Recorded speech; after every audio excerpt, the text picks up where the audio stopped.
Hey guys, Kitchen Table Magician here. Welcome to another episode of 6-Pack of MTG, where we build 40-card decks, pit them against each other, see who can come out on top. I'm filming this one a little bit early because I want to do an Hour of Devastation build. Ooh, look at there's Bolus being all Bolusy. Okay. And I couldn't wait, so I'm filming this one a little bit early.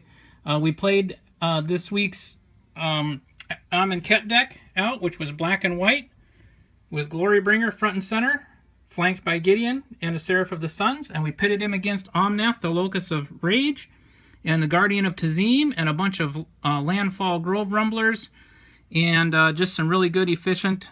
This deck is incredibly solid. For a sealed build, being solidly in 3 colors, this deck is unbelievably difficult to play against when you're dealing with a sealed pool. There's really no filler in this thing. Scion tokens all day, excellent landfall abilities, a couple of other bombs, some mantises to just gum things up, some good removal, just good, efficient backup in blue and green. It's very, very solid. So anyway, up against White-Red, Gideon and Glorybringer and Seraph of the Suns. This deck also features some good flyers, a pair of fan bearers, which I was really happy to see. Some just really good creature base. I mean, just tons and tons of creatures, and they're all pretty solid. And then a Hazardous Monument, just for a little extra potential card drawn and make the things a little bit cheaper. And then a pile of removal. Just lots and lots of removal. So, the results are in. And the winner of this week's playoff is Amonkhet, 2 matches to 1. So, after 3 weeks, Omnath finally goes down. Game 1, he just got locked out of green mana, couldn't get into that forest, which is the risk. He was finally was a downfall of his own 3-color thing. Running 3 solid colors, eventually you're going to get mana screwed, and he got mana screwed this first game and went down, and Amonkhet was just able to come through it. Game 2, it looked like it was going to be a 2-and-out for Battle for Zen on this. Amonkhet was able to lay out the fan bearers on turns 1 and 2, gum up the board, stall it out with Gideon of Trials, and start putting pressure on with the Unwavering Initiate, and just started getting in hard. Had some good removal going, and it looked like it was going to be a 2-and-out, but then Battle for Zendikar was able to stabilize, and eventually won with 2 Grove Rumblers coming through with landfall all day long, 2 5/5 tramplers, gummed up the board with Scion tokens, and was able to just eventually stabilize and roll out for the win on Game 2. Game 3, again, Battle for Zen became a victim of being a 3-color deck. So I knew this would happen eventually. He got screwed out of green again, and Amonkhet was able to just lock him out with a... lock out what he could do with a fan bearer and come in for a win. So that's how that went. We will dismantle this Battle for Zendikar deck, say goodbye to Omnath after 3 weeks, and we're going to build Hour of Devastation today. Alright, so we're opening 6 packs. How this works is with sealed builds on a small set, which Hour of Devastation is, you're going to get 4 packs of the small set and then 2 packs of the parent set, which is Amonkhet. So staying true to that formula, today we're going to open 4 packs of Hour and 2 packs of Amonkhet. That will be our card pool for building a sealed build. And also, in the spirit of limited magic, the first pack I open will evaluate as though I was drafting, and I want to make a pick out of this first pack as though it was my first draft pack, and we'll go from there.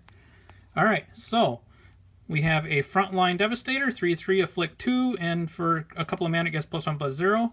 That'd be a little bit later, probably not first pickable. Unquenchable Thirst, Enchant Creature. If you control a desert or there's one in your graveyard, you get to tap a creature, and that creature does not untap. That's for later, that's not a first pick. Solitary Camel has lifelink as long as you control a desert or there's one in your graveyard. Again, later on. Alright, so far nothing's really screaming at me. Khenra Eternal, 2/2 for 2 with Afflict 1. This is actually pretty aggressive, and I love that artwork. That is awesome. Wow. Alright, we got a 5/6 Trampler for 6, and it cycles for 2. So at this point, this would be my first pick, just because it is a beat stick and it has cycling, but there's probably something better in this pack. There's got to be. but I'll set it there for now. Okay, Carrion Screecher, 3/1 flying for 4. That's okay, I guess, in a limited environment. The fact that it flies makes it, you know, worth looking at. But it's very, very delicate with only 1 life, and it's at 4, so I'm not sure it's a first pick, but I'll put it there. Okay, 5 mana, 3/4, and lifelink. This could potentially maybe be. So I'll set it with the Hippo for now. Defiant Khenra 2/2 for 2, nothing special there. Djeru is wow, I can't even read that. Renunciation? Okay. Tap up to 2 creatures at instant speed at cycles. That'd be for later. Cunning Survivor. Creature Warrior 1/3 for 2. When you cycle or discard a card, this one gets +1/+0 and cannot be blocked until the end of the turn. Wow, that's really evasive if you can get into that cycling build. Okay, at this point, then you want to start kind of looking at how many cyclers are in this and what's potentially... Cycling is really broken in this Hour of Devastation / Amonkhet block. It's really, really broken. They're doing some really cool things with it. So that's maybe something to think about. Sifter Worm, 7/7 trample for 7. When it enters the battlefield, scry 3, then reveal the top card of your library. You gain life equal to that cards convert to mana cost. Okay, first pick right here. Holy to the crap. We just got to be able to ramp into it. But 7/7 trample, scry 3, and gain some life. That is crazy. A lot going on right there. Crook of Condemnation is an artifact for 2. Exile a card from a graveyard, or exile this and all cards from all graveyards. That's very sideboardy. Vizier of the Anointed. When it enters the battlefield, search your library for a creature with Eternalize or Embalm and put that into your graveyard, then shuffle. And when you activize an Eternalize and Embalm ability, you may draw a card. This could be a definite build around if you can get into that. I don't think it's first pick, but... Ooh, Purple Rain. Look at this. Torment of Hailfire. I call it Purple Rain because look at the artwork. That is really, really cool. There's Bolas coming up and just destroying everything. All right, this is Black X. Repeat the following process X times. Each opponent loses 3 life unless that player sacrifices a non-land permanent or discards a card. This could actually just put away a game. Holy crap. Do I just want the beater with just so much else going on underneath, or do I want the Torment? I'm going to go with the Torment because this thing just looks cool. It can probably just put a game away. I hate to get rid of the Sifter Worm, but at 7 mana without the ability to cycle, you do got to worry about it getting stuck in your hand. I'm going with the Torment. This thing is really cool. I can't wait to play with this. All right, so we're going to open these other 5 packs. I hope that the card pool can support the Torment of Hailfire because I really want to play with that. It's very cool.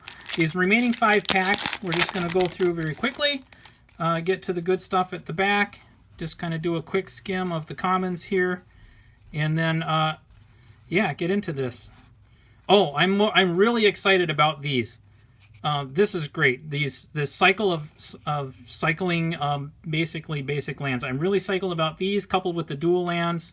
This is so great. I remember when cycling lands came out in Urza's block and how awesome that was, and these are just great. The ability to sift away lands later in the game is just crazy good. All right, I got a Fervent Paincaster, Vizier of the True, another Vizier of the Anointed.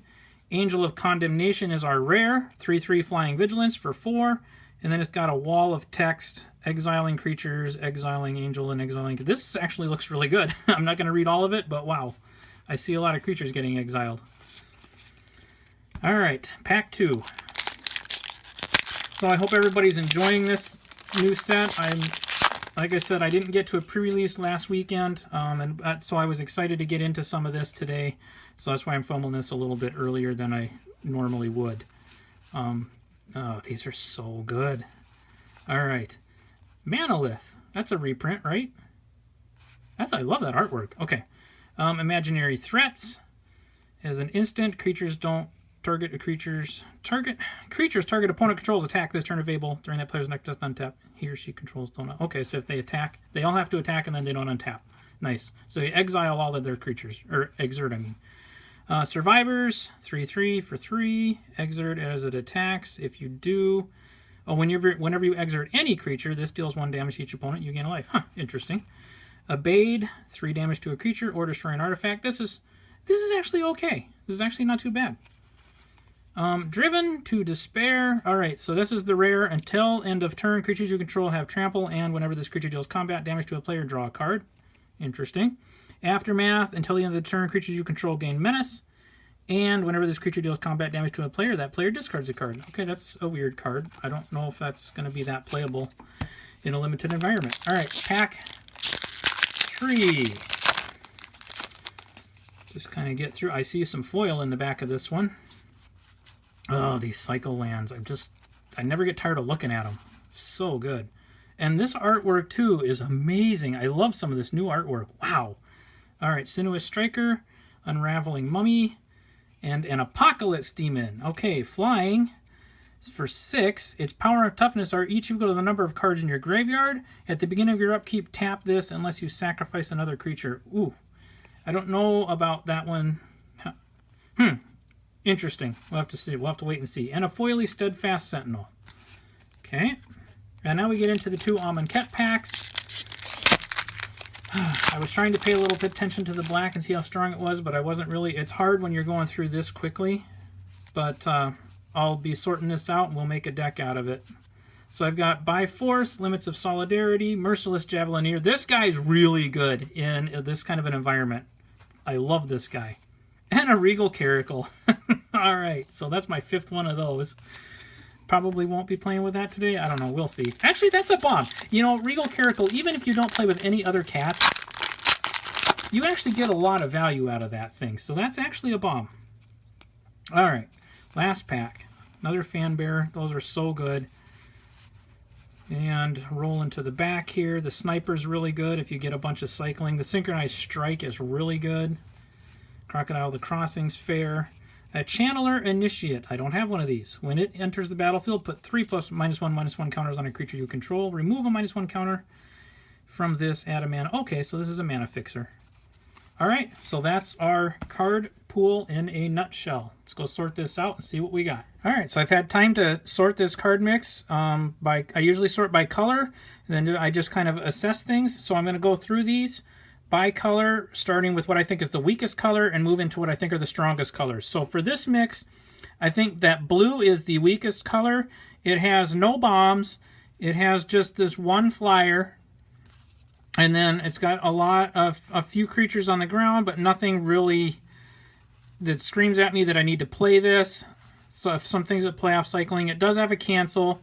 It does have some bounce and tap things out, lots of tempo kinds of cards, but just nothing here that I think is going to win games or get me where I need to go. So I'm going to cut blue from that mix, I believe. Okay, the next weakest color, I believe, is red. It does have this nice piece of removal, but again, no bombs. This Puncturing Blow is really nice. This Abrade is really nice. But then we just get into a lot of creatures that are so-so. This is nice filler for your mana curve, and you know we'll fill it round a deck out. I am excited about this Afflict mechanic, though. I was hoping to be able to play with some of that with this card pool, but I don't know if it's going to actually happen. But that is really, really good. Whether your opponent blocks or doesn't block, they're taking damage. I think that's very solid. Limits of Solidarity, I think, is a great card in a limited environment. So it might be worth considering as a splash, maybe. But we'll see as we get a little... And then after that, we've just got some stuff. So red might get cut. I did see some things in red that I could potentially splash for. I do have that one artifact later on that does for tap for mana of any color you want. Okay, so let's get into black. Between black and green, I think it's a horse apiece. They're both really good. I ranked green just a little bit higher because it seems to be a little bit more playable. But Torment of Hailfire is a bomb. This will win games. If you can cast this and get it to resolve, this will just shut an opponent right out. So I'm hoping to maybe play in black. Apocalypse Demon, I think I could see that also being a finisher as well, if you can maintain it and get a big enough graveyard going. Horror of the Broken Lands is a bomb, and it cycles for 1 black, so you won't get stuck with it. Then there's a little bit of removal with Ruthless Sniper. Lethal Sting is pretty good. And Soulstinger is potentially a little bit of removal with a body. So, I mean, there's some fair stuff here with one really just big bomb. And then the rest of it, you know, Carrion Screechers and Cursed Minotaurs aren't bad either. This Eternal Khenra I see being very aggressive, 2/2 with Afflict 1. That's pretty strong. Some lifelink, but it does cost 5. I worry that this format's a little bit fast for that. But, you know, lifelink can offset some early damage if you need it to. Then there's just some filler back here. So I ranked green just a hair higher because green, everything in green is actually playable. There's nothing bad in this color for this card pool. Sifter Worm, of course, is a bomb. If you can resolve that, you will probably swing the game your way. Rampaging Hippos are nice 5/6 tramplers with the cycling ability, so you won't get stuck with them in your hand. Colossipede I'm not as excited about, but it is still pretty big. This is removal. Flat up, straight up piece of removal for green. A creature you control gets +1/+0 and deals its damage equal to its power to a creature an opponent controls. That's just instant speed removal for green. This is fantastic. Channeler Initiate, this will allow me, this is mana fixing, it will allow me to splash if I want to. Crocodile the Crossing I really like. This will play well with the Channeler Initiate actually if I get into that. And at worst case scenario, you have to put the -1 counters on itself. You still have a 3/2 haster for 4. That's not, you know, great, but it's not unplayable. Pouncing Cheetahs are great, 3/2 with flash. And then the rest of it looks like filler, but it's still playable. A Naga for 3/2 for 3, a 3/3 for 3. These great combat tricks, +3/+0 and reach, +2/+2, and remove a -1 counter. Synchronized Strike is crazy good with Exert. So I see everything here being playable in green. That's why I ranked it a little higher than black. I think white overall is my strongest color. Like I said before, Regal Caracal is a bomb. Whether you play with any other cats or you don't, this is a bomb all by itself. You're getting 5/5 power and toughness, and it all has lifelink, and it's spread out over 3 bodies. That's a bomb. So I'm looking forward to playing with that, even though I already have a play set of them in another deck that my daughter has. Angel of Condemnation, on the surface didn't look like a bomb, but after I read it, this thing's going to be a bomb. 3/3 flying for 4, and it has Vigilance. You may tap it and exile another creature, basically to blink a creature. Well, that's going to play really well with the cat. It could play well with a few other things in the mix too. Or you can exert it and exile another creature until this leaves, until Angel of Condemnation leaves the battlefield. So this is a bomb. I see things happening here. I saw some other synergy in white, which we'll get to, that will play well with this angel. Also, I have an Angel of Enduring Hope, 3/3 flying for 5. When it enters the battlefield, gain 3 life. So that's not too bad. I mean, 5 mana is a lot, but okay. When Vizier the True, when you exert this, you may when you exert in any creature, tap target creature and opponent control. So you're going to tap blockers out of the way with this. When this Sparring Mummy enters the battlefield, you can untap a creature. So I can see being able to exert the Angel of Condemnation, then maybe drop a Sparring Mummy, untap the Angel, and retap it again, and just get a lot of work done that way.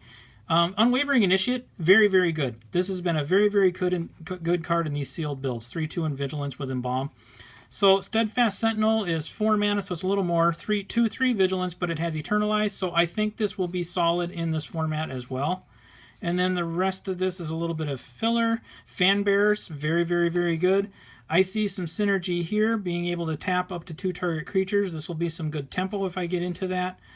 Djeru's Resolve and Act of Heroism, I think will play very, very well again with that Angel of Condemnation if I can get all that together, because it allows you to untap things at instant speed, so I think that's really good. Gideon's Defeat, probably unplayable.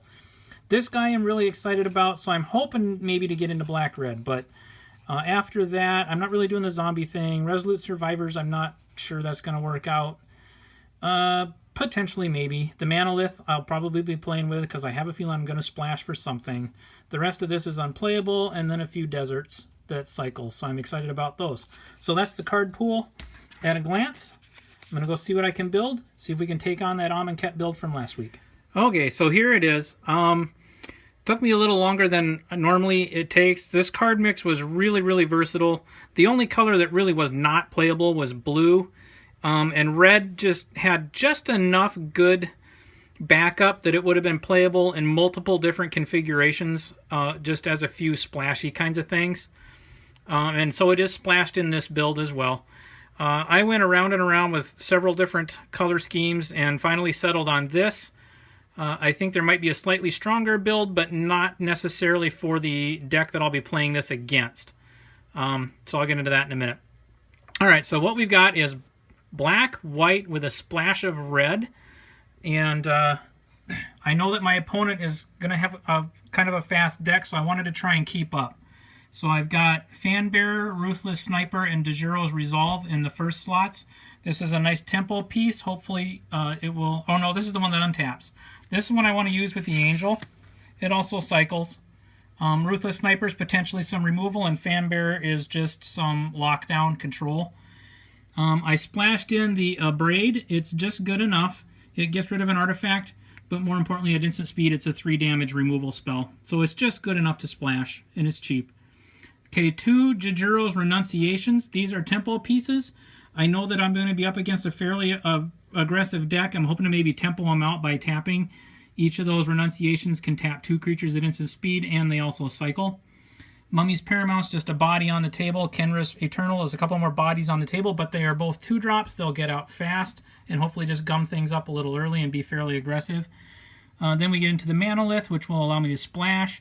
Lethal Sting is removal. Cursed Minotaurs are menace. They both have menace, so that hopefully we'll get through. They are also zombies.